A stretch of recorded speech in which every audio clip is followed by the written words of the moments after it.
बिस्मिल्लाहिर्रहमानिर्रहीम, अस्सलाम वालेकुम नाज़रीन। आप देख रहे हैं program live with Asif Malik. नाचिस खाकसार आज के प्रोग्राम के साथ आपकी खिदमत में हाजिर। नाज़रीन, आज हफ्ते का आखिरी दिन है। आज बात करेंगे ऑफ कोर्स एक बहुत ही इम्पॉर्टेंट ये साल कंसिडर होगा बिकॉज पॉलिटिक्स के हवाले से आपको पता है कि ये जो जनरल इलेक्शन से पहले के 1-2 साल होते हैं बहुत बहुत इंपॉर्टेंस रखते हैं। खास तौर पे उसमें पीटीआई के लिए आपको पता है ऑलरेडी हर्डल्स क्रिएट हो चुके हैं, जिसमें महंगाई की आप बात कर लें, आप कोरोना की बात कर लें, आप अब ये जो ऑलरेडी फॉरेन फंडिंग का केस है, इस तरह के मुख्तलिफ केसेस और ज़ाब्ता अखलाक की कुछ खिलाफ वर्जियां जो बीच में की गई, तो पीटीआई ऑलरेडी जो है वो कहा जाता है कि जी फेंस के बिल्कुल करीब है, किसी भी टाइम फेंस से बाहर हो सकती है। लेकिन इसमें मजीद शिद्दत इख्तियार किस तरह से की जा रही है, इस माहौल को मजीद किस तरह आगे से जो है अपने मकसद के लिए इस्तेमाल किया जा रहा है। दोनों बड़ी जमातें खासतौर पर PMLN और पीपल्स पार्टी दोनों ने फैसला कर लिया कि जी कि अब जो है वो दमादम मस्त कलंदर होगा, जिसमें खासतौर पे PDM के बैनर तले PMLN ने ऑलरेडी ऐलान किया हुआ था कि 23 मार्च को हम जो है वो लॉन्ग मार्च के लिए जा रहे हैं, इस्लामाबाद जा रहे हैं। लेकिन साथ ही बिलावल भुट्टो ज़रदारी साहब ने भी इस बारे में फाइनल कर दिया कि 27 फरवरी को हम भी इस्लामाबाद पहुंचेंगे। शहबाज शरीफ साहब इस हवाले से अक्सर जो है बयानबाजी करते नजर आते हैं। उन्होंने कहा कि कोई अब कानूनी हैसियत नहीं बचती इमरान खान साहब की, और वो ये कहते हैं कि GIT जैसी, नवाज शरीफ साहब जो कि मकबूल तरीन वज़ीर आज़म थे, उनके खिलाफ अगर GIT बन सकती तो इमरान के खिलाफ क्यों नहीं बन सकती, उनके खिलाफ भी बनानी चाहिए। उनकी तरफ से इस वक्त ये पहलू है जिसके ऊपर वो थोड़े से मजीद जो है वो संजीदा नजर आते हैं कि जी इस मसले को सीरियस लिया जाना चाहिए। दूसरी तरफ बिलावल भुट्टो साहब ऑफ कोर्स वो भी कह रहे हैं कि जी हमें भी जाना है, वो भी बहुत सारी चीज़ों से नाखुश हैं। बहुत सारी ऐसी सिलसिला है जिस पे PTI लीडर आएंगे तो मैं चाहूँगा उनसे इस हवाले से सवाल भी करूँ। अच्छा जी, इसी के साथ साथ PDM की तरफ से मौलाना फजल रहमान साहब ऑलरेडी जो है वो एक्टिव नजर आ रहे हैं, बल्कि रिसेंटली उन्होंने मुलाकात भी की है PSP के हेड जनाब मुस्तफ़ा साहब से। अब देखते हैं वो क्या PSP भी PDM का हिस्सा बनने वाली है या क्या सिलसिला होगा, उस पर भी कोशिश करेंगे कि अपडेट लेने की। PTI इस हवाले से अब क्या करेगी, बिकॉज PTI की सिचुएशन बहुत संगीन है। ऑलरेडी मुल्क बुरे हालात में है, IMF के बोझ तले हम दब चुके हैं, financially we are in the crisis right now. और उस वक्त तमाम जमातें अगर इस्लामाबाद आकर बैठ जाएंगी, चाहे वो PDM हो चाहे वो पीपल्स पार्टी, बिकॉज पहले एक स्ट्रॉन्ग एज क्या था कि जी PDM आ भी जाएगी तो क्या हुआ, पीपल्स पार्टी तो उनसे अलग है। बिकॉज पीपल्स पार्टी का जो भी है एक स्ट्रॉन्ग होल्ड है, अवाम में मकबूलियत है, इसको आप डिनाई नहीं कर सकते। अब तमाम जमातें अगर जब लाहौर में से भी लोग आएंगे, कराची से भी, मुख्तलिफ मुल्क के इलाकों से और इस्लामाबाद में आके जमा हो जाते हैं, लेट सपोज ये दोनों मिलकर एक साथ जमा हो जाते हैं इस्लामाबाद में, तो PTI क्या करेगी, क्या वाकई घबराना पड़ सकता है PTI को? इस हवाले से हम बात करेंगे। आज मुझे बताया जा रहा है कि हमारे बहुत ही मोहतरम मुबशिर मीर साहब सीनियर एनालिस्ट हमें ज्वाइन कर चुके हैं, उनको प्रोग्राम में वेलकम करूंगा। सर अस्सलाम वालेकुम। मुबशिर मीर साहब बहुत शुक्रिया आपने ज्वाइन किया। आपके साथ नादिर गबूल भाई ने ज्वाइन किया है, पाकिस्तान पीपल्स पार्टी से ताल्लुक रखते हैं। नादिर भाई अस्सलाम वालेकुम। नादिर भाई काफी अर्से बाद आपसे बात हो रही है। पहले मैं आपका जरा मौक़िफ़ ले लूं, फिर मैं जरा मुबशिर मीर भाई की तरफ जाऊंगा। मुख्तलिफ पैनल में लोग हमें साथ साथ ज्वाइन करते रहेंगे मेरे मोअज़्ज़िज़ मेहमान। नादिर भाई, पीपल्स पार्टी की तरफ से 27 फरवरी को ऐलान कर दिया गया कि हम भी इस्लामाबाद जा रहे हैं, क्योंकि PDM ऑलरेडी 23 मार्च का ऐलान कर चुकी थी। तो इसके पीछे आपको क्या लग रहा है कि क्या वजूहात हैं, और आप क्या अकेले, बिकॉज आपके साथ PDM नहीं है, उन्होंने तो 23 मार्च को सफर करना है, आप कर पाएंगे? आपको लग रहा है कि किस सोच के तहत कोई आपको सिग्नल मिला है कि जी आ जाएं 27 फरवरी को पहुंच जाएं, हम लोग आपके साथ हैं, या वहां के पंजाब के पीपल्स पार्टी के लोग आपके साथ हैं, कोई और जमातें साथ मिलकर? 27 फरवरी क्यों? देखिए बिलावल साहब के अगर आप बयानात सुने पिछले 8-9 महीने से, तो वो बार बार इसी चीज पे एम्फसाइज कर रहे हैं कि हम जो हैं वो एक खुद मुख्तार पार्टी हैं और हमारे अपने वर्कर्स हैं पूरे पाकिस्तान में, और अल्हम्दुलिल्लाह एक स्ट्रेंथ रखते हैं हम लोग वर्कर्स की, और पीपल की पावर है हमारे साथ। तो जब भी हम फैसला करेंगे लॉन्ग मार्च का तो खुद ही करेंगे, ना कि PDM के प्लेटफॉर्म पे। और वही हुआ कि जब हमने देखा कि अब मौका आ गया है कि हम हुकूमत के खिलाफ निकलें और अपने वर्कर्स को मोबिलाइज करें, तो बिलावल साहब ने इंतजार नहीं किया PDM का, और उससे पहले ही 27 PDM से पहले ऐलान करना, तकरीबन महीना पहले बाकी ओपोजिशन पार्टी से ऐलान कर दिया।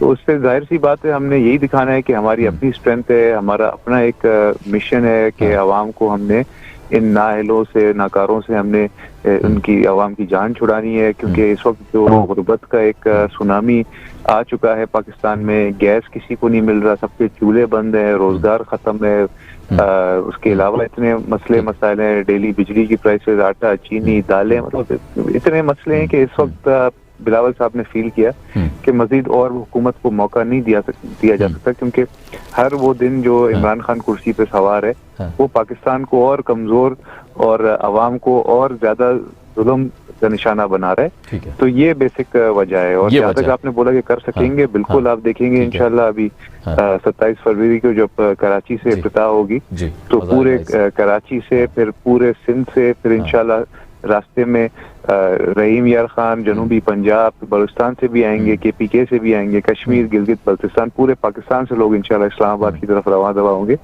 और आप देखेंगे कि तारीखी लॉन्ग मार्च होगा और उससे इसके थ्रू इंशाल्लाह हम मजबूर करेंगे इमरान खान को कि वो अपनी इस कुर्सी को छोड़ दे और पाकिस्तान को मजीद और कमजोर नहीं। आप इलेक्शन की तरफ जाना चाहते हैं बिलावल साहब, जिसने अक्सर कहते नजर आते हैं कि इलेक्शंस हो जाने चाहिए।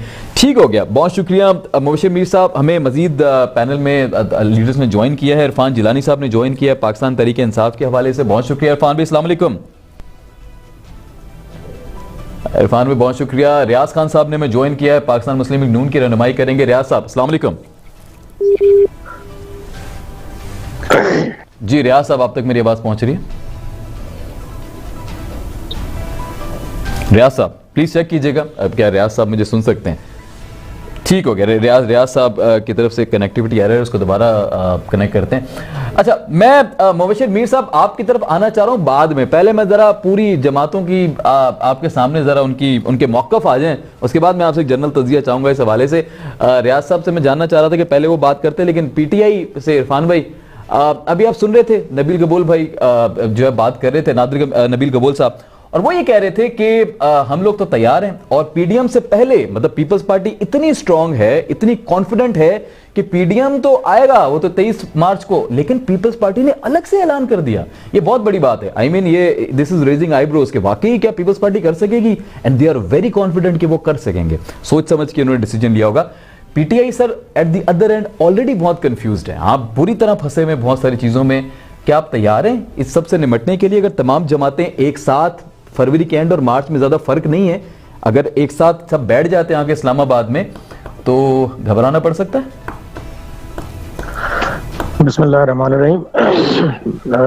देखिए, पूरी कौम देख रही है, पिछले 3 साल से ये सारे एक साथ होने की पहले कोशिश कर रहे हैं। अच्छा, तो पहले तो हमारा मशवरा इनको ये पहले ये एक साथ तो हो जाए। मतलब ये निकलते साथ है, फिर कभी कोई पीछे से खींच लेता है, कभी कोई पीछे से हाथ खींच लेता है, और ये सारा है। जहां तक रहा सवाल पीपल्स पार्टी का, देखते हैं पीपल्स पार्टी की नाअहली और कारकर्दगी आपको ये बता देते हैं कि ये फेडरल की जमात कहलाती थी किसी जमाने में। अच्छा। और अब सिमट कर जो वो सिंध तक महदूद हो गई है। और अब पीपल्स पार्टी जो इतना उछल कूद कर रही है, जो हम देख रहे हैं सियासी तौर पे, तो उसके पीछे भी रीजन सबसे बड़ा यही है कि इन्हें अब नजर आ रहा है कि ये तो सिंध से भी फारिग होने वाले हैं इंशाल्लाह ताला अगले 2023 में। ठीक है। तो अब बात सिर्फ इतनी सी है कि यकीनन इन्होंने अपनी सियासत तो जिंदा रखनी है। लोगों से रोटी, कपड़ा और मकान का वादा किया, लेकिन कुछ भी नहीं दे पाए सिंध में। सिवाय करप्शन के सिंध में कुछ नहीं कर सके। तो अब इन्होंने कुछ ना कुछ तो खेलना है ना, तो अब वही है, डुगडुगी बजा रहे हैं कि जी हम ये करेंगे, हम वो करेंगे। सारे पैसे देकर खरीदे हुए लोग जो है जलसे जुलूसों में ले जाते हैं। ये सारी हिस्ट्री है पीपल्स पार्टी की भी और नून लीग की भी, हम सब जानते हैं अच्छी तरह से।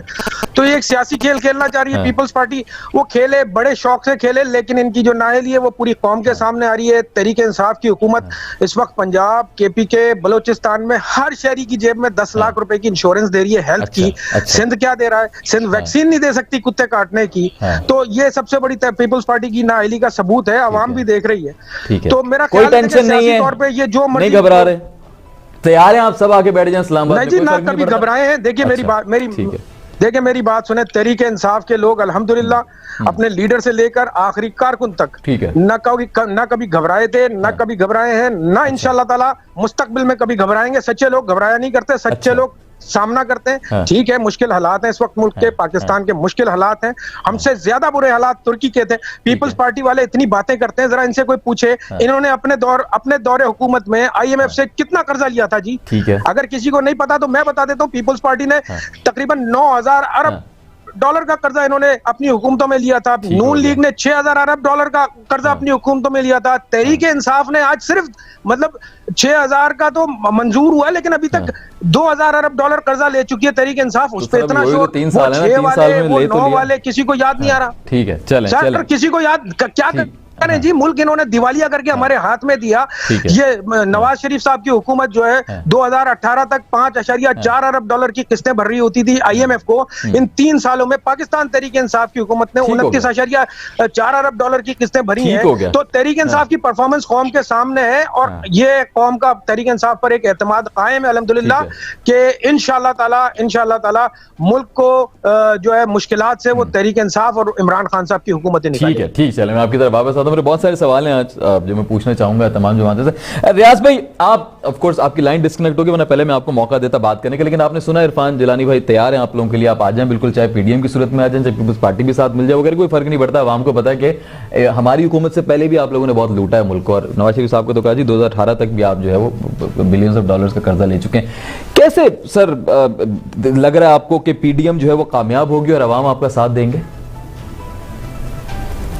बिस्मिल्लाहिर्रहमानिर्रहीम। बहुत शुक्रिया सिर्फ मलिक साहब आपको और आपके चैनल का। और जैसे अभी भाई मेरा कह रहा था कि 2018 में हमें हुकूमत दी गई।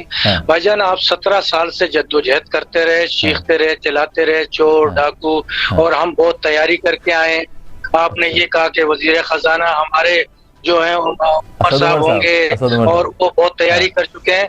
तो आज असद उमर साहब, और आज जो है आप देखिए कि 3 वजीर खजाना आप बदली कर चुके हैं, जिसमें 2 मुशीर खजाना रहे इम्पोर्टेड की, ठीक है ना। आप घायल हो चुके हैं। फिर आपने ये कहा, इमरान न्याजी साहब ने हमेशा ये कहा कि अनफेयर इंक्वायरी नहीं हो सकती जब तक कोई वजीर आजम खुद अपनी सीट पे रहता है। उसके बावजूद जब आपके खिलाफ फॉरेन फंडिंग केस हुआ तो आप 8 साल हो गए हैं, और 8 साल में अभी 3-3.5 साल से आप वजीर आजम भी बनते रहे, और आपकी चोरी जब पकड़ी गई है तो आप चीख रहे हैं।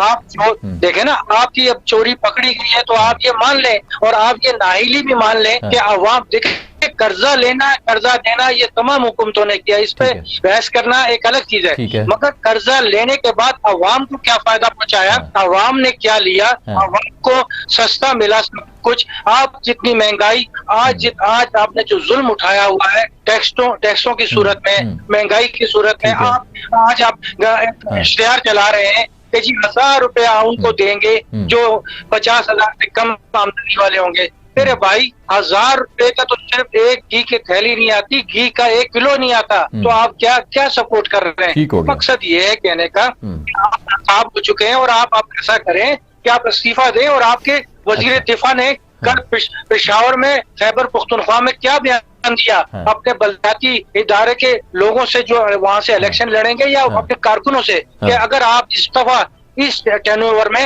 हार गए तो फिर अगली हुकूमत भूल जाए कि तहरीक इंसाफ किया है। ये परवेज खटक साहब का अपना बयान है, और आपके चैनलों ने चलाया है। तो इसका मकसद ये है कि वो जब परवेज खटक माइंड बन रहा है, मेंटली भूल जाए, तो इसी तरह इमरान न्याजी साहब को चाहिए कि हर डमनी छोड़ दे, अब आ जाए वो, और इस्तीफा देकर अपने घर बैठे और एक फेयर इलेक्शन के लिए तैयार हो जाए। फिर पता लग जाएगा कि आपने कितना कर्जा लिया, आवाम को कितना फायदा पहुंचाया, हमने कितना कर्जा लिया, आवाम ने को कितना फायदा ठीक है सर, मैं आपकी तरफ वापस आता हूँ। मेरे बहुत सारे सवाल हैं, नवाज शरीफ साहब के हवाले से भी कुछ सवाल हैं, मैं अभी करूंगा नादिर गबूल भाई के हवाले से भी। मुबशिर मीर साहब, सर आपने सुनी तमाम जमातों के मौक़िफ़, आपने सुने, ये लोग भी बड़े बज़िद हैं और बड़े कॉन्फिडेंट है कि हमने जाना है और हम जाएंगे।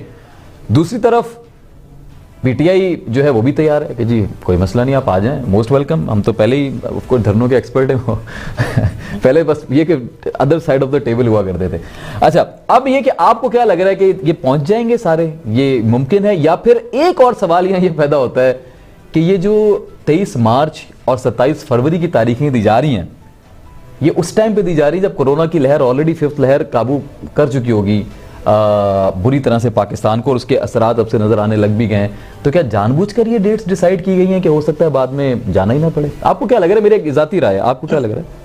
जी बहुत शुक्रिया आसिफ साहब के आपने मौका दिया, और मैंने यकीनन तमाम दोस्तों की गुफ्तगू सुनी भी है।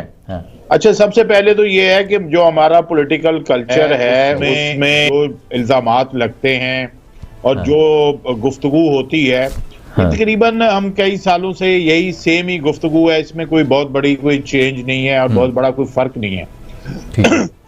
अच्छा, इस वक्त जो सवाल है कि क्या जो ये लॉन्ग मार्च है इसका मिलेगा, कामयाब हो सकेगी नहीं हो सकेगी, या टाइम ऐसा दिया गया है कि वो सूटेबल टाइम है? अच्छा, आपको याद है कि माजी की भी जो 2-3 हुकूमतें थी इसमें भी लॉन्ग मार्च होते रहे और लॉन्ग मार्च के नतीजे में कभी भी कोई हुकूमत नहीं गई।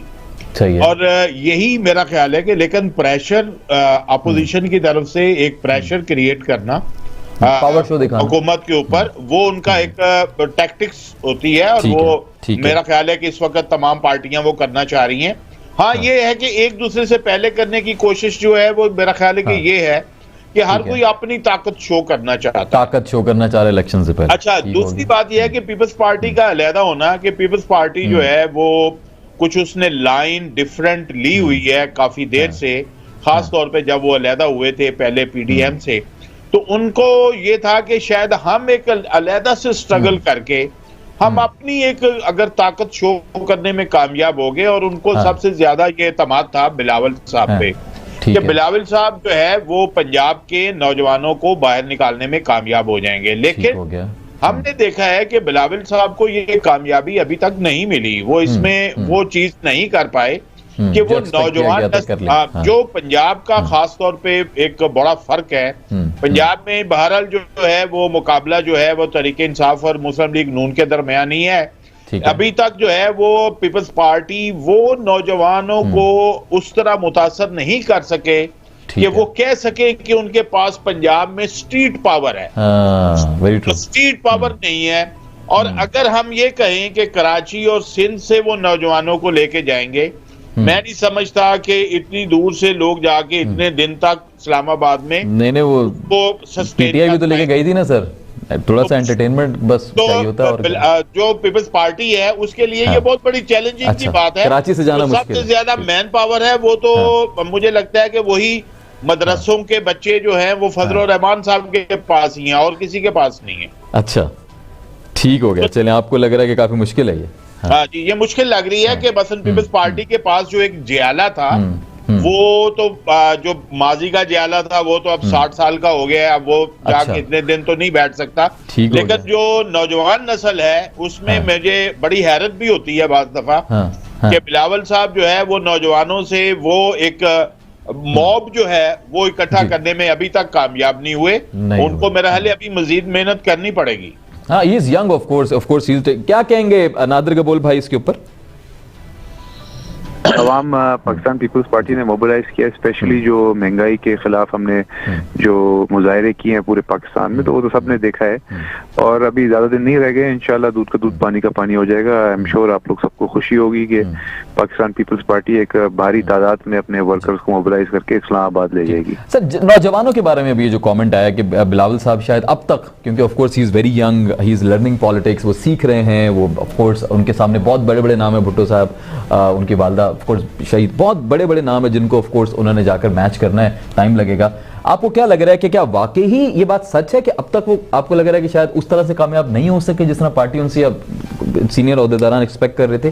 खासतौर पर नौजवानों की बात करूँ, इमरान खान साहब भी नौजवानों में मकबूल होकर ही हुकूमत बना सके थे। नौजवानों के बारे में बात कीजिएगा सर। बिल्कुल, आप सही कह रहे हैं। 2018 में नो डाउट इमरान खान ने नौजवानों को ज्यादा मोबिलाइज किया, मुतासिर किया, मगर अब देखें जो नौजवान है ना वो बहुत ज्यादा मायूस हो गए इमरान खान से, और वो इस वक्त बिलावल साहब की तरफ ही देख रहे हैं। क्योंकि बिलावल साहब ने जिस तरह 3 साल एक मैच्योरिटी का मुजाहरा किया और एक अच्छी मुस्बत सियासत की है, आवाम की बात की है, अवामी इशूज की बात की है, तो उसके बाद जो नौजवान है वो बिलावल साहब की तरफ ही देख रहे हैं। और स्पेशली जो मेरा हल्का है लियारी, उधर मैंने फील किया कि बहुत ज्यादा नौजवान अभी उनका रुझान जो है बिलावल साहब की तरफ हो गया और मजीद बढ़ते जा रहा है डे टू डे बेसिस पे। तो आप देखेंगे इंशाल्लाह कि लॉन्ग मार्च में बहुत ज्यादा नौजवान भी शामिल होंगे मेरे साथ। ठीक हो गया सर। मेरे 1-2 और सवाल हैं, लेकिन मुझे एक छोटा सा ब्रेक लेना है। ब्रेक से वापस आने के बाद कंटिन्यू करते हैं। मेरे तमाम मुअज़्ज़िज़ मेहमान मेरे साथ मौजूद हैं। बात हो रही है ऑफ कोर्स फरवरी और मार्च की, सन 2022 कैसा रहेगा सियासत के हवाले से? क्या कुछ बड़ा धमाका होने जा रहा है या धमाके होने से पहले हालात बदल जाएंगे? Let's see. एक छोटा सा ब्रेक है, वापस आने के बाद यहीं से आगाज करेंगे। कहीं मत जाइएगा, देखते रहिए स्टार न्यूज़ पाकिस्तान। जी नाजरीन, वेलकम बैक। लौट कर वापस आ चुका हूं और अब बात कर रहे हैं ऑफ कोर्स हम पीपल्स पार्टी के हवाले से भी, पीएमएलएन के हवाले से भी, पीपल्स पाकिस्तान तहरीक इंसाफ के हवाले से भी, पीडीएम ऑफ कोर्स, तो तमाम बड़ी जमातें। पता नहीं मुस्तफ़ा कमाल साहब से भी मुलाकात की, तो शायद मुस्तफ़ा कमाल साहब भी बीच में हो सकते हैं। खैर, उनकी पार्टी का शायद इतना बड़ा कोई इसमें अमल दखल ना हो, लेकिन तमाम बड़ी जमातें जो हैं वो तैयार हैं कि वो जाएंगी इस्लामाबाद में और धरना देंगी और हुकूमत गिरा कर वापस आएंगे, ये जो कहा है लीडर्स की तरफ से। अच्छा, मैं रियाज साहब आपकी तरफ आऊंगा। ये एक माहौल बनाया जा रहा है, आप मुझे सुन सकते हैं रियाज साहब, ताकि मैं सवाल आप तक लेकर आऊं। रियाज खान साहब, रियाज खान साहब तक मेरी आवाज पहुंच रही है? जी जी ठीक है, बहुत शुक्रिया रियाज साहब। रियाज साहब, सवाल ये है कि आपको पता है कि जी नवाज शरीफ साहब बाहर हैं, मेन लीडर बाहर हैं आपके। शहबाज शरीफ साहब इस वक्त पार्टी का क़यादत कर रहे हैं, मरियम साहब बहुत एक्टिव नजर आती हैं अक्सर। एक अन दोनों के बीच में भी खैर एक सिलसिला चलता रहता है, उस पर अभी हम बात नहीं कर रहे। अभी ये है कि लीडर आपके हैं नहीं, लीडर आपके बाहर हैं, कोई पता नहीं वो कब वापस आने वाले हैं। कहा गया था बीच में या सादिक साहब की तरफ से भी और की तरफ से भी जी आ रहे हैं वापस और लेकर भी आएंगे साथ, और ये सिलसिला है क्या। अभी ये बहुत सारे हलकों में एक सवाल है जो मैं सवाल आप तक लेकर आ रहा हूं। ये बहुत सारे लोगों की राय है। नवाज शरीफ साहब का कुछ महीने कबल, 5 से 6 महीने कबल या शायद 4 महीने कबल, एग्जैक्ट मैं डेट तो नहीं बता सकूंगा, उनका वीजा एक्सपायर हुआ था जिसकी रिन्यूअल की रिक्वेस्ट आपने दी थी। क्या ऐसा तो नहीं है कि ये तमाम तर चीजें, ये लॉन्ग मार्च, नवाज शरीफ साहब की वापसी, वो आने वाले हैं, वो आ रहे हैं, सब बदल जाएगा, सिर्फ एक माहौल बनाया जा रहा है क्योंकि यूके में उनकी एप्लीकेशन आगे प्रोसेस नहीं हो रही और उनके पास कोई और ऑप्शन नहीं है पाकिस्तान के अलावा कहीं जाने का? इसमें कितनी तस्दीक है, इस बात में तस्दीक करेंगे इसकी? जी देखें, तो मैं पहले तो भाई ने बात की कि भाई मौलाना फजलुर रहमान साहब के पास मदरसे के बच्चे हैं, तो मैं इनको जरा, क्योंकि पीडीएम से ताल्लुक है, तो वो खैबर पख्तूनख्वा में जो इलेक्शन जीते हैं वो तो मदरसों के बच्चे, तो वोट नहीं होता ना मदरसे, तो वो पावर है तो पीडीएम की। एक तो ये, दूसरी बात ये है कि आप एक ये जो लोग कह रहे हैं लॉन्ग मार्च हम करेंगे इंशाल्लाह, पीडीएम लॉन्ग मार्च करेगी और पुरअमन करेगी, इनकी तरह पीटीवी पे हमला नहीं करेगी, सुप्रीम कोर्ट के सामने कपड़े नहीं लटाएगी और इसी तरह दूसरे इदारों पर, पार्लियामेंट पर हमला नहीं करेगी इंशाल्लाह। और ये हमारे लॉन्ग मार्च बिल्कुल ऐसा होगा जैसे कि चौधरी इफ्तिखार साहब को बहाल करने के लिए निकले थे और फिर इंशाल्लाह रास्ते ही में ही बहाल हो गए थे। ठीक है ना? ठीक है। और आपका जहाँ तक सवाल है कि सवाल मेरे कायद मोहम्मद नवाज शरीफ के मामले में जो बात की आपने, ऐसा है जनाब के उनका आने का प्रोग्राम है और इंशाल्लाह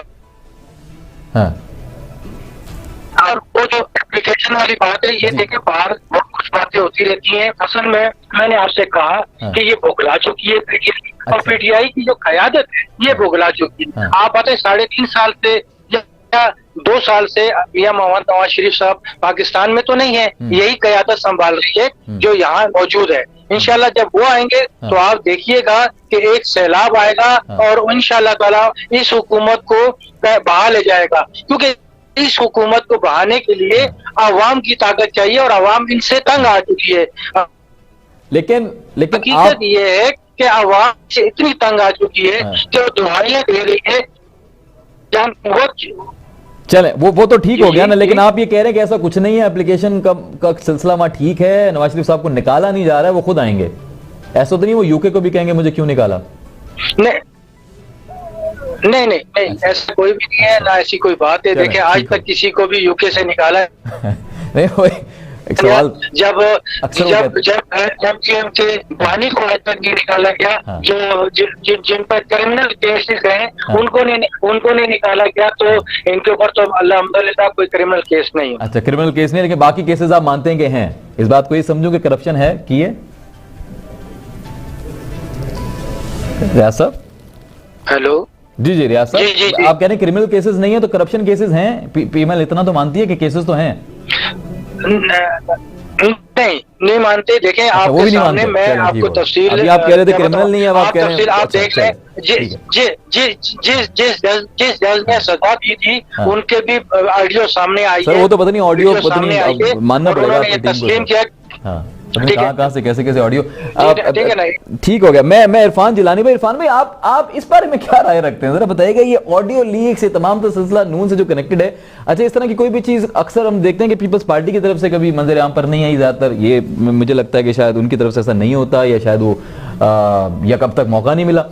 PMLN की तरफ से अक्सर ऐसा है कि जो भी उनको कार्रवाई या कोई भी सिलसिला हो रहा होता है उसके बारे में अपने आप को सच्चा साबित करने के लिए, उसकी ऑथेंटिसिटी बताने के लिए कोई ना कोई माजी से कोई ना कोई हाल का कोई क्लिप वायरल हो जाता है, कोई ना कोई, चाहे वो वीडियो हो चाहे वो ऑडियो हो। एक तो इस पे बात कीजिएगा, दूसरा ये कि आपको क्या लगता है नवाज शरीफ साहब खुद आ रहे हैं या कुछ प्रोसेस है उनको वहां से यहां लाने का?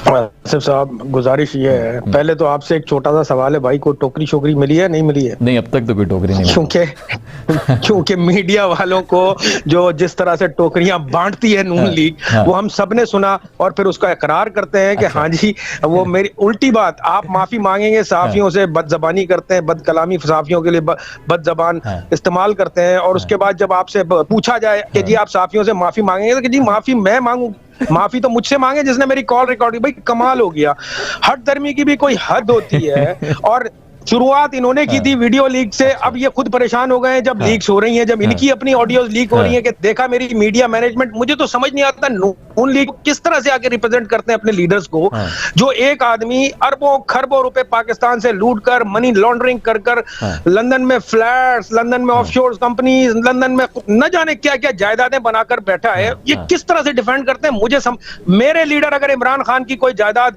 इंग्लैंड में होती है, आप यकीन करें मेरा तो मुंह नहीं होता कि मैं किसी टेलीविजन पे या किसी बंदे के सामने आके इमरान खान को सपोर्ट कर सकूं।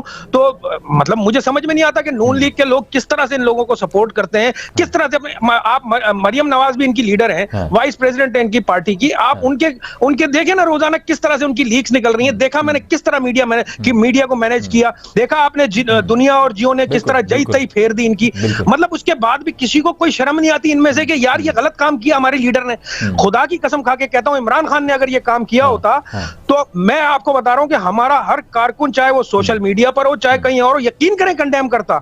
हम में इतनी शर्म हया है, लेकिन क्योंकि हम करते हैं नजरियाती सियासत। ये नून लीग की कौन सी, ये देखें नून लीग कोई सियासी जमात नहीं है। नून लीग पंजाब हुकूमत, पंजाब का वो ग्रोह है। मैं बताता हूं आपको, नून लीग पंजाब का ना नून लीग पंजाब का लूटो खसूटो मारो खाओ पियो गुंडे बदमाशों का, मवालियों का, ये सारा ग्रुप है इनका, पूरा एक ग्रुप है। ये जब गवर्नमेंट में आते हैं तो बदमाशी करते हैं, गवर्नमेंट में नहीं होते तो तोहफे ताहेब टोकरियां टोकरे ये सारा कुछ करते हैं।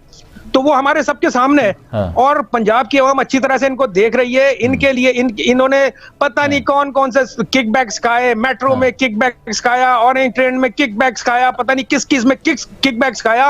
इनके लिए तहरीक इंसाफ का एक सेहत कार्ड जो है ना, वो इंशाल्लाह ताला इनको इनकी सियासत को हमेशा के लिए पंजाब में दफन करने के लिए काफी है अल्हम्दुलिल्लाह तहरीक इंसाफ का। नंबर 2, नवाज शरीफ की बात जहां तक है, मैंने आपके पिछले प्रोग्राम में भी आपने मुझसे सवाल किया था, मैंने यही कहा था कि देखें भाई वो कभी वापस नहीं आएंगे। अच्छा, क्योंकि वो एक कन्विक्टेड मुजरिम है। पाकिस्तानी हुकूमत को भी मतलूब है, पाकिस्तानी लॉ एनफोर्समेंट एजेंसीज को भी मतलूब है, पाकिस्तानी अदालतों को भी मतलूब है। मतलब ये कैसा लीडर है जो फरार हुआ है मुल्क से, अपने कारकुनान को ऑपोजिशन की हालत में छोड़ छाड़ के यहाँ पे बेचारों को फरार हुआ है और आने का नाम नहीं ले रहा। और मजे की बात यह है, मैंने आपको उस दिन भी कहा, जब तक वो धक्के दे के उनको नहीं निकालेंगे, इन्होंने नहीं आना है पाकिस्तान। और ये अगर आए पाकिस्तान तो इनको जहाज में ही हथकड़ियां लगाई जाएंगी और सीधा अडियाला जेल जाएंगे। अच्छा, ठीक हो गया, ठीक हो गया। मुबशर मीर साहब, आपको क्या लग रहा है? देखें, मैं पीपल्स पार्टी की अक्सर जब बात करता हूं तो एक चीज मैं अप्रिशिएट करता हूं, और मेरी आदत है जहां अप्रिशिएट करना होता है जिस जमात को मैं करता हूं, जहां नहीं करना होता मैं उनके खिलाफ सवाल भी करता हूं, कि इनके तमाम लीडर पाकिस्तान में जेलों में, जेल से निकलते हैं, चाहे हॉस्पिटल में हो, चाहे मुल्क में हो, चाहे नजरबंद हो, लेकिन मुल्क से बाहर असाइलम नहीं लेते अक्सर, अगर ऑफ कोर्स किसी सॉलिड रीजन के बिना, लेकिन फिर वापस भी आते हैं और पूरे वकार के साथ आते हैं। इसमें कोई शक नहीं है, पीपल्स पार्टी ने इस तरह की सियासत में अपना मकाम रखा है और मेरे ख्याल में वो वकार अब तक बाकी है। PMLN दूसरी तरफ, लीडर पहले भी ऐसा हो चुका था, चलें वो तो एक अलग सिलसिला करेंगे। दोबारा नवाज शरीफ साहब जो हैं वो गए थे, बीमारी के आलम में बाहर गए, वापस नहीं लौटे। ये पीछे जो ऑफ कोर्स नून लीग सियासत कर रही है जी, PDM में शमूलियत, हुकूमत गिराओ, ये तमाम तरीके, नवाज शरीफ साहब लेकिन अब तक वापस नहीं आए। गो कि एक माहौल बनाया जा रहा है, इस पर जरा बात कीजिएगा। आपको क्या लग रहा है कि ये माहौल क्यों बनाया जा रहा है कि हम जा रहे हैं, उनको वापस लेकर आएंगे साथ, वो आने वाले हैं? नंबर 2, क्या आएंगे भी या नहीं आएंगे? अच्छा, सबसे पहले तो ये है आसिफ कि ये जो सियासी पार्टियां हैं और मोस्टली जो खास तौर पर जिन पार्टियों पर आप गुफ्तगू कर रहे हैं, ये ज़ाहिर है कि फैमिलीज के गिर्द घूमती हैं। फैमिलीज के अपने जो हैं वो एंटिटीज हैं राइट। और फैमिलीज जो हैं वो बहुत डोमिनेट करती हैं। जो फैमिली जो शख्सियात हैं वो जरदारी साहब की शख्सियत हो या नवाज शरीफ साहब की शख्सियत हो, एक फुल डोमिनेशन है और पूरा कंट्रोल जो है वो खानदान का होता है। तो आपने कल की प्रेस कॉन्फ्रेंस देखी कि मरियम नवाज साहबा जो है बहुत जूनियर हैं और वो नायब सदर हैं, लेकिन चूंकि अपने फादर के भी हाफ पे बैठी हैं तो वो जो उनके वजीर आजम भी रह चुके हैं वो भी एक साइड लाइन हुई बैठे हुए थे। इसी तरह बिलावल साहब की पोजीशन है कि बहुत से सीनियर उनके लोग हैं लेकिन बिलावल साहब जो है वो चेयरमैन है। ठीक है। अच्छा, अब ये जो है ये फैमिलीज का जो है वो अपने मफादात भी बहुत ज्यादा हैं, फैमिलीज का अपना बिजनेस, एक फैमिलीज की एम्पायर्स जो हैं वो बनी हुई हैं। ठीक है। अब ये सारी सियासत जो है या उनका आना ना आना वो क्या करना है, ये उनके अपने जो एसेट्स होते हैं उनको बचाने के ऊपर और अपनी पोजीशन को बचाने के ऊपर उनका ज्यादा जोर होता है। वो अवाम की पॉलिटिक्स जो होती है वो करने से अक्सर गुरेज करते हैं और जो उनके अपने मफादात या अपना एक मॉडल है कि अपने निजाम को किस तरह सेफ करके लेके चलना है उसको वो मद्देनजर रख के जो है वो फैसले करते हैं। अगर वो मुल्क से बाहर बैठे हुए हैं या पहले बैठे हुए थे तो वो भी आप देख लें कि उन्होंने अपने निजाम को बचाया। अब भी उनका यही मॉडल है और आइंदा भी ऐसा ही होगा। आप इसमें कोई बड़ी चीज मुल्की मफाद नहीं देख रहे, जाती मफाद को तरजीह दी जा रही है यहाँ पे। अब ऑब्वियसली जब आप देखें कि वो एक चीज, अच्छा उनकी तरफ से एक बात और भी आती है कि जी हम चूंकि सारा वजन अपने ऊपर लेते हैं, मसाइल भी खुद ही हम ज्यादा झीलते हैं, लिहाजा बेनिफिट्स भी ज्यादा जो है वो हमें मिलने चाहिए। तो लिहाजा वो ये हमारे मुल्क की जो पॉलिटिक्स है वो हमारे मुल्क की नहीं, मेरे ख्याल में ये तो पॉलिटिक्स तो होती है, चल रही है। अवाम की सियासत जो है वो कहीं नजर नहीं आती, ठीक हो गया। अच्छा नादिर भाई आपको मेरी आवाज आ रही है? नादिर भाई अगर आप मुझे सुन रहे हैं, जी नादिर भाई एक मुझे आपसे बात करनी थी। देखें सिंध को हमेशा टारगेट किया जाता है, खासतौर पे जितने भी हमारे देही इलाके हैं सिंध के, जिसमें थर है, मिट्टी है, तमाम तर इलाके, वहाँ पे जी ज़रूरियात ज़िंदगी की चीज़ें तो बहुत दूर की बात है, लेकिन जो बेसिक जो नेसेसिटीज़ ऑफ लाइफ होती हैं बेसिक, वो भी वहाँ पे नहीं मिलती हैं। अस्पतालों का हाल बुरा है, स्कूलों का हाल बुरा है, रोड्स वहाँ पे बंजर ज़मीनें वहाँ पे बंजर हो चुकी हैं, पानी नहीं है, कुएं नहीं हैं जहाँ से पानी पी सकें लोग, इस तरह। लेकिन जस्टिस, हमारे chief justice of supreme court जनाब गुलजार अहमद खान साहब, ऑफ कोर्स वो आज गए हैं मिट्टी थरपारकर, वहाँ पे उन्होंने एक तफरीह मकाम है, वहाँ पे उन्होंने विजिट भी करना है, छोटा सा खिताब भी करना है कल वहाँ पे। लेकिन उनकी आमद से पहले जी सिंध हुकूमत ने वहाँ पे सारे काम करवा दिए। वहाँ पे रोड्स पे लाइंस लग गई हैं, रोड्स ज़बरदस्त हो गए हैं, हॉस्पिटल्स भी VIP चमक रहे हैं, अगर मैं वीडियो दिखा सकें। हर चीज़ इतनी तैयार है वहाँ पे, और ये सिर्फ एक हफ्ते के अंदर सारा काम हो गया सर। तो क्या किसी का विजिट होगा तो ही सिंध हुकूमत काम करेगी?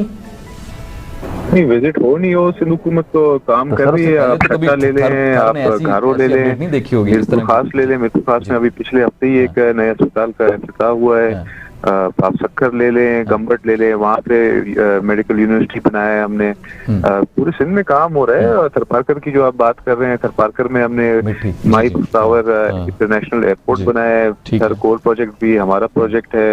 उसके अलावा हमने RO प्लांट्स का पूरा एक नेटवर्क बिछाया है। तो काम तो हो रहा है। ये जाहिर सी बात है, अगर कोई इतना हाई लेवल विजिट हो रहा है तो सिक्योरिटी के लिहाज से थोड़े और जाहिर सी बात है, वो सिक्योरिटी के लिहाज से चले सर, वो तो ठीक है, आई टोटली एग्री। लेकिन अस्पतालों को ठीक किया गया, बात तो नहीं होनी चाहिए। वो तो अगर गुलजार साहब भी जाते हैं कहीं पंजाब में तो जाहिर सी बात है उनके जाने से पहले थोड़ा साफ सफाई का ज्यादा ख्याल रखते हैं। इमरान खान अगर विजिट करते हैं कहीं तो जाहिर सी बात है इसी तरह के इंतजाम किए जाते हैं। तो इसमें कोई अनोखी बात तो नहीं है, मगर काम अल्लाह का शुक्र है सिंध में पीपुल्स पार्टी कर रही है। तो तीसरी दफा आवाम ने हमें कॉन्फिडेंट से हमारे को वोट करके लेकर आए और इंशाल्लाह अभी चौथी बार भी लेकर आएंगे। ठीक हो गया। क्या कहेंगे आप इसके ऊपर? इरफान गिलानी भाई, आपको क्या लग रहा है कि ये इस तरह के विजिट्स के ऊपर जो काम हो जाते हैं खास तौर पे, तो क्या आप पंजाब में भी ऐसा ही होता है, खैबर पख्तूनख्वा में ऐसा होता है कि अगर किसी का विजिट होता है तो उससे पहले अगर सूरत हाल ठीक नहीं है तो उसको ठीक कर दो, विजिट के बाद तो मुझे नहीं लगता कि वो चीज़ें वैसी बरकरार रहती होंगी। ये इस स्ट्रक्चर को क्या देखते हैं पाकिस्तान में, आप कैसे देखते हैं? देखिए, मैं छोटी सी बात ये करूंगा कि सरप्राइज विजिट होते हैं अल्हम्दुलिल्लाह पंजाब में। अब तो ठीक है। तो इसलिए तकरीबन तमाम इदारे अलर्ट रहते हैं कि जी किसी वक्त भी कोई सरप्राइज विजिट हो सकता है। तकरीबन रोजाना की बुनियाद पर जो है वो लोगों के खिलाफ कार्रवाइयां हो रही हैं पंजाब में इस वक्त, अगर आप मीडिया देखें तो।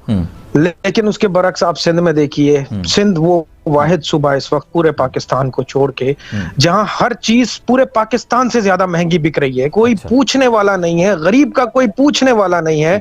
अच्छा, सरकारी रेट पीपल्स पार्टी की हुकूमत बिल्कुल निकालती है। शहरी इलाकों मैं तमाम देखिए सब मैं तमाम इलाकों की बात कर रहा हूँ। शहरी और देही इलाके इस वक्त पीपल्स पार्टी की सिंध की जो हुकूमत है उसके राज में तमाम इलाकों का, पूरे सिंध का यही हाल है। कराची हो, सिंध हो, पूरा अंदरूनी सिंध हो, तमाम इलाके का हाल यही है। मैं सवाल सिर्फ इतना सा है, नादिर भाई मेरे बैठे हैं यहाँ पीपल्स पार्टी के, इनसे छोटा सा मेरी तरफ से एक सवाल यह है कि क्या रोडों की जरूरत रोड बनाने की जब ही पड़ती है जब चीफ जस्टिस ने कहीं विजिट करना हो या प्राइम मिनिस्टर ने कहीं विजिट करना हो? क्या बाकी अवाम को ये कीड़ा मकोड़ा समझते हैं?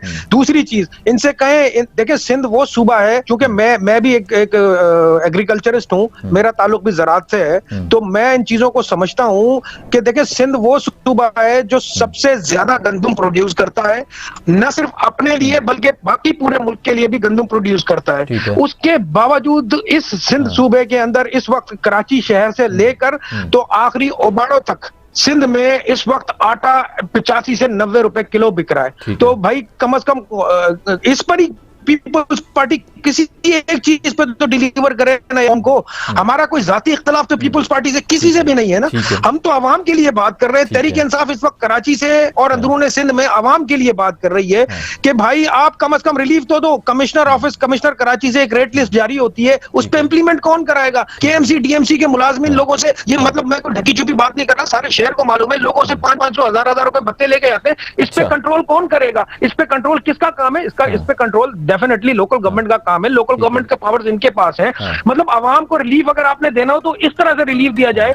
अवामी बात कोई नहीं करते, ये सारी सियासी बात कर रहे होते हैं। आवाम चाहती है कि भाई उनको चीजें सस्ती मिले। इतनी महंगाई है नहीं जितनी सिंध के अंदर इस वक्त हमारे साथ किया जा रहा है। आटा ले लें, चीनी ले लें, सारे मुल्क में किलो बिक रही है। सिंध में इंक्लूडिंग कराची जो है वो 100 रुपए किलो बिक रही है। भाई क्यों, किस वजह से? कमिश्नर कराची 214 रुपए मुर्गी। अच्छा, ठीक हो गया, निकालते हैं। सारे शहर में खुलेआम 400 रुपए किलो मुर्गी का गोश्त पे कोई पूछने वाला नहीं है। गवर्नमेंट की कोई रेट कायम नहीं है सिंध हुकूमत की।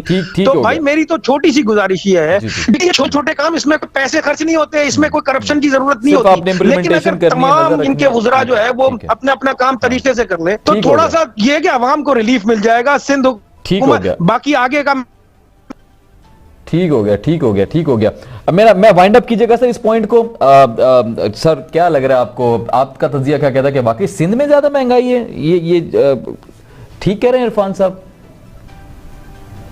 इसी पे वाइंड अप कीजिएगा प्लीज। हाँ, मुझे पूछ रहे हैं सर आपसे कि सिंध में ज्यादा महंगाई है? अच्छा, पहली बात तो ये है आसिफ के, ये देखें, मेरा ख्याल है कि गवर्नमेंट की दोनों साइड पे, सूबों की हुकूमत और वफाक की हुकूमत, ठीक है, इनको सबसे पहले तो ये सोचना चाहिए कि जो इन्होंने बचत के दावे किए थे, इन्होंने बचत कितनी करके दिखाई है।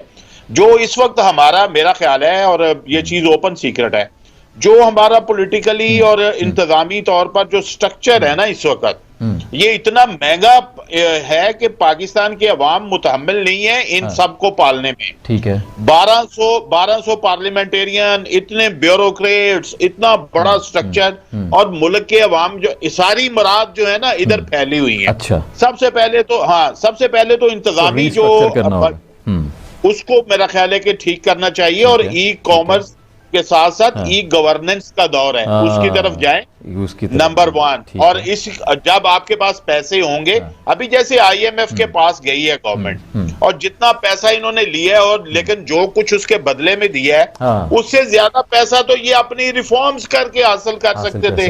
ठीक हो गया। लिहाजा ये बात कहना कि मैं इस चीज को नहीं बेहतर समझता कि फलाने सूबे में जो है वो महंगाई कम है और फलाने में ज्यादा है, ओवरऑल पूरे मुल्क में जो है सूरत हाल खराब है, जिंदगी गुजारना मुश्किल है लोगों के। ठीक है मुश्किल साहब, बहुत शुक्रिया।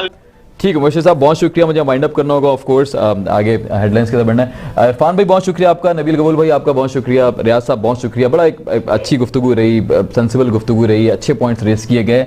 सो लेट्स सी आगे ये पीडीएम हो या चाहे पीपल्स पार्टी हो या जितनी भी लॉन्ग मार्चेज हो, जिस तरह आगे से बढ़ती हैं, और मार्च भी दूर नहीं है, फेब भी दूर नहीं है, तो इसको इंशाल्लाह कवर करते रहेंगे।